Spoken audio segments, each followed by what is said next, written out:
Here we go. Now can you hear me? Yay! We are going to spend about the next 30 minutes talking about what we came up with our veterans in the individual groups as community providers and veteran families.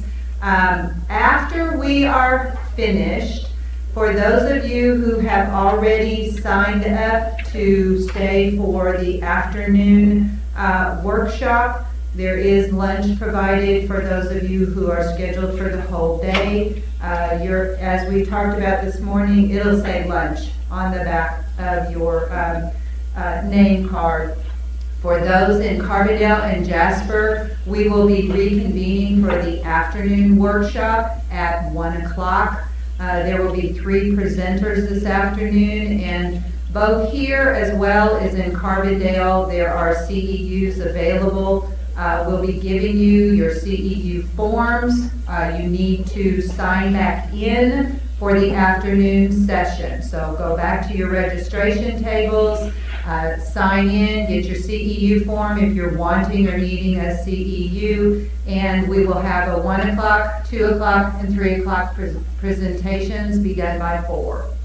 So the group that I was in was the group with Heather, and what she wanted the rest of the folks to know is that she received awesome, excellent services from the VA.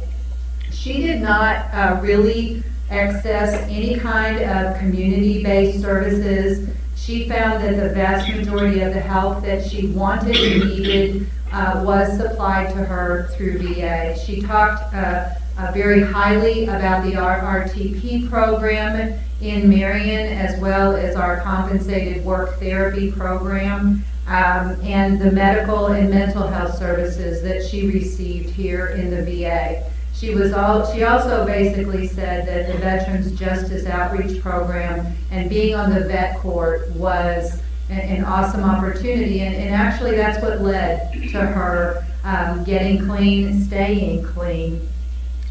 When we asked about any kind of possible solutions to any barriers, she really didn't have a lot of barriers to accessing services because the folks in the VA were kind of saying, we've got this, we've got this, we've got this. But she did say that one of the things that would be good for community providers to know is that veterans need you to ask. When they come in and you're doing your assessments, or they come into your hospitals or your organizations or your offices, ask if they're veterans. And not only ask if they're veterans, but ask, have you enrolled in VA services? Because there are VA services available. And I think that's been a big ongoing concern throughout the 3 years with our summit, is that we need for veterans to know there's services available. You know, Lori talked about never having known that there was any kind of service for veterans in our community. So we need to spread the word.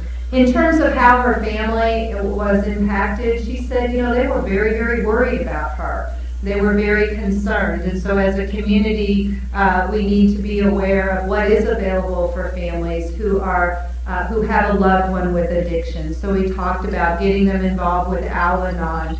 We talked about the 3 pieces of advice for family members. She said, please don't criticize, don't judge me, encourage me, and continue letting me know that I have potential.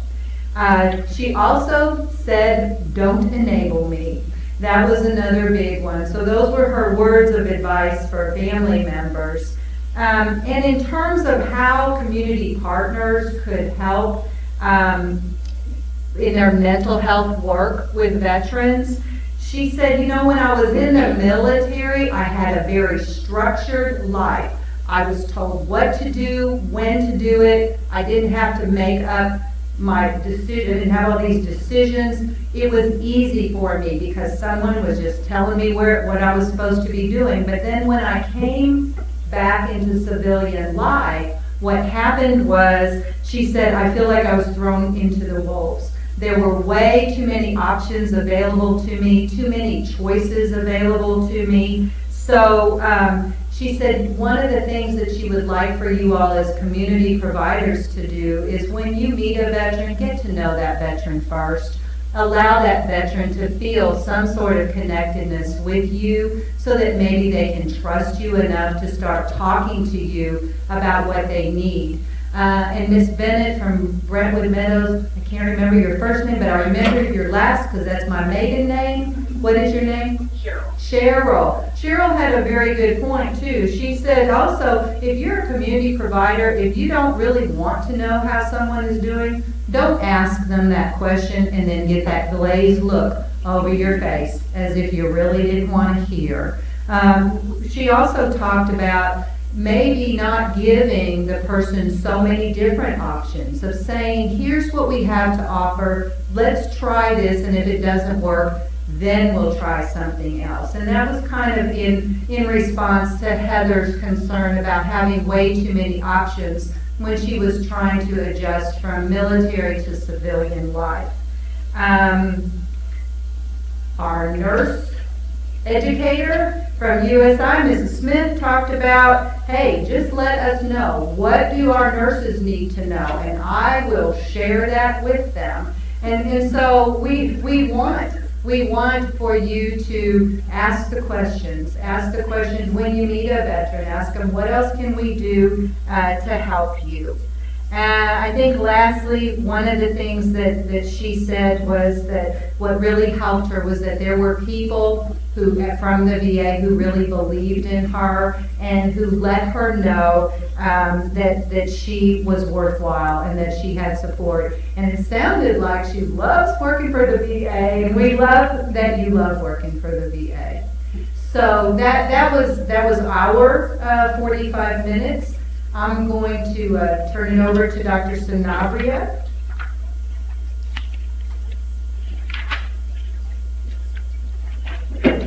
Okay, so I was with the group with Lori Basson, and we were talking about mental health recovery. Just kind of break this down in terms of Lori so eloquently outlined some of the barriers before, but as a group, some of the barriers that to services that we identified were obviously the stigma. And we talked about in our group the stigma not just to the veterans, but also of the family members. We talked about lack of information. Lori talked about, gave that specific example of how she sought out services 20 years ago and was didn't even know that the VA existed or had services for her, and she was turned away.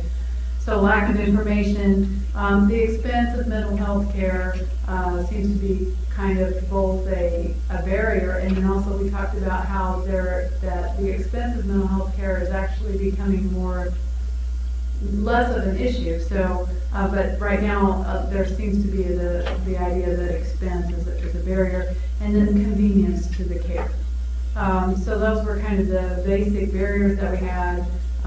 And when we talked about ways to kind of remove those barriers or what could be done differently, we talked a little bit about coordinating of services, not just amongst our agencies individually, but as a combined effort with our agencies together.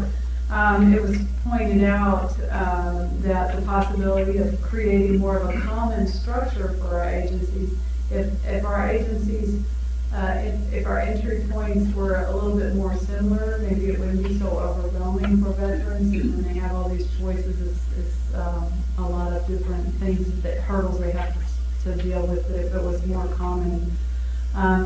The idea that continuing to include mental health in primary care was identified as a good example of things that we already have in place that's helping to remove those barriers. Really encouraging at all levels veterans to get involved and register in the system, in the VA system, so that they can access and get referred on to other pieces. Another idea for helping with veterans. Then veterans really like using having other veterans available to help get veterans connected into the system. That was another identified way to help remove the barriers. This was a great idea, probably a little bit more lofty than what we can do, but the idea that I thought the idea that when someone signs up for the military, if they knew what they were signing up for in the beginning, and then they had a recovery case manager assigned to them throughout that whole process, think how great it would be and how we could probably minimize their mental health problems. Great idea, right? So Nikki's going to get on that next week. But also kind of related to that, involving maybe more of our military communities when we have these seminars, like Fort Campbell, Fort Knox. And then finally, kind of piggybacking on what Nikki's saying, asking questions, just continuing to ask veterans questions. The more we ask, the more we'll get answers. And you gotta be really careful about how you gotta, sometimes veterans don't just volunteer information. You can't just give those yes/no questions. Sometimes you have to go real detailed to get the questions, the answers that you want. I know this from personal experience with my husband, so gotta really know what you want, what the information you want. So basically, in terms of the family, we talked about, again, very similar to the barriers with the veterans, but in terms of helping to understand what we need to do differently, especially when it comes to family, helping the family members know that they're not completely the problem.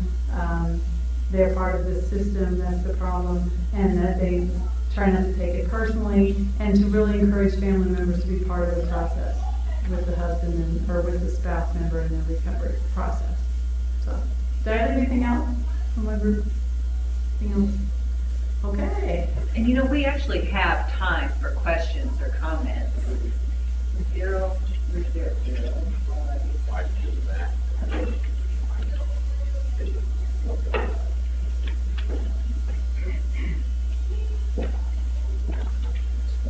Yes, we have time for questions.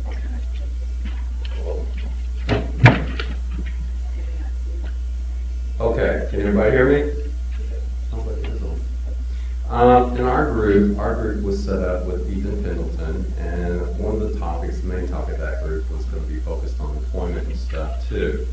But on our first question that we went through, when Ethan was asked how he was as he was experiencing his road to recovery, what community VA services worked for him.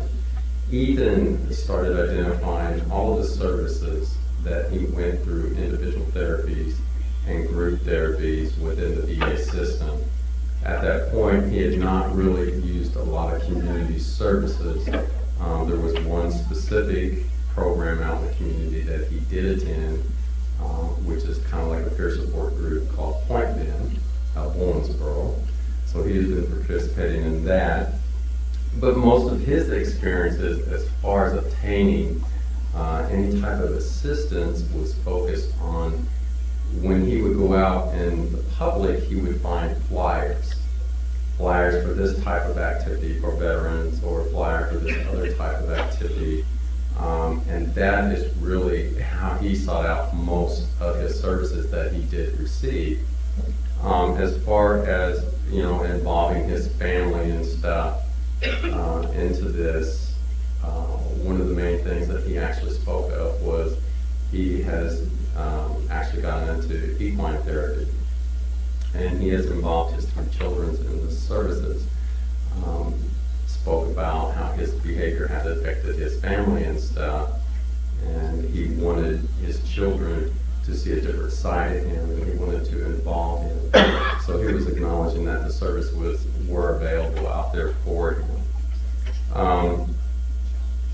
When we come up with some questions about what do you want the community partners to know that will help them in their mental health work with veterans, he talked about it would be very helpful if they were more public, able to be seen more.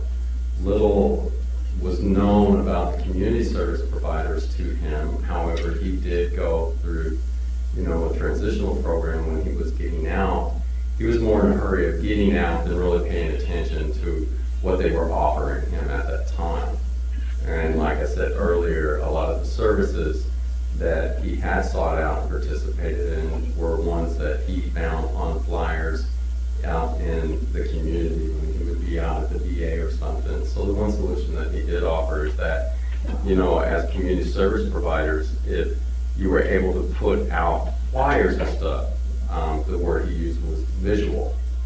You know, seeing a name in the phone book or hearing a name from somebody else doesn't really catch somebody's attention.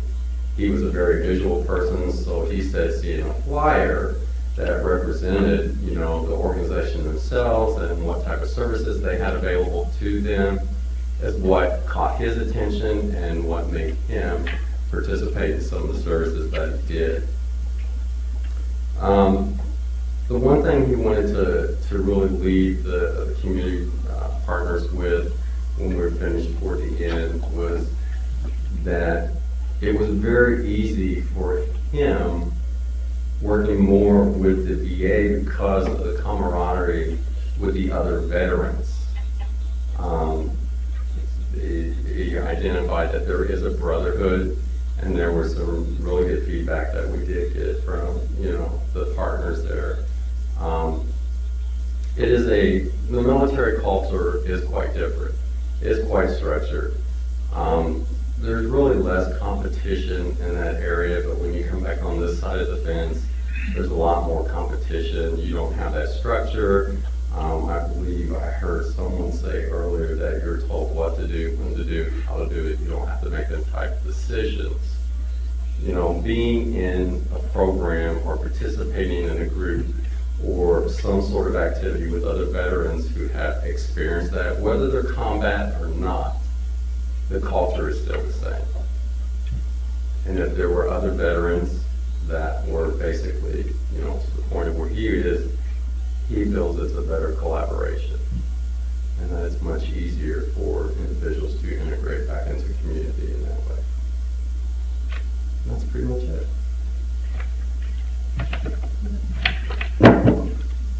Is there, anybody have any questions? Yes, ma'am. When I was leaving the other conference room, I told what it was. I said, I think everybody needs to go to a conference like this.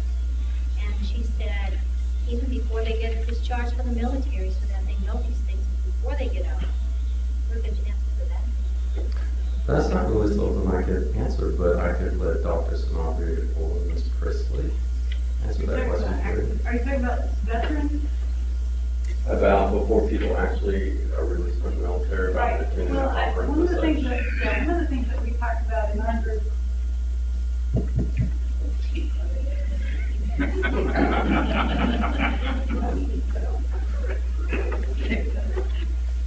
So one of the things, hi Carbondale and Jasper and whoever.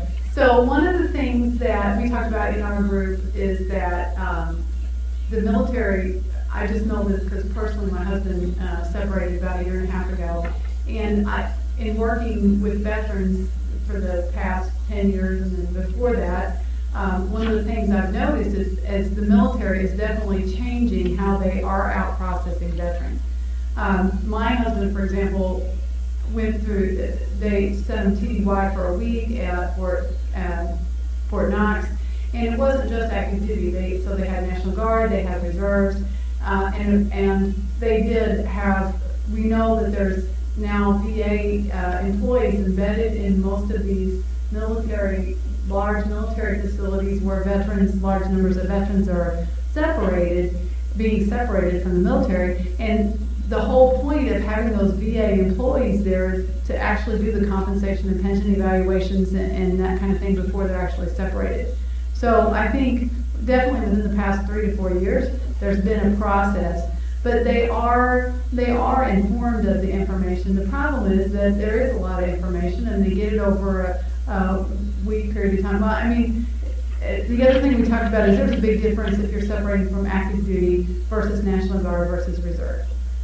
You know, that the active duty guys, that's their full-time job, so that, you know, they spend at least my husband spent the last 3 months out processing, it seemed like. I'm like, really? Let's get on with this thing. But it's a long process. But whereas the National Guard and reserves, sometimes they don't have the luxury of some of the resources. But like I said, it looks to me like what they're doing or they're starting to do is at least send those people, to get all their medicals, their physicals and all that kind of stuff in like Fort Knox for our area or Fort Campbell. So I do think that the military is making changes with that.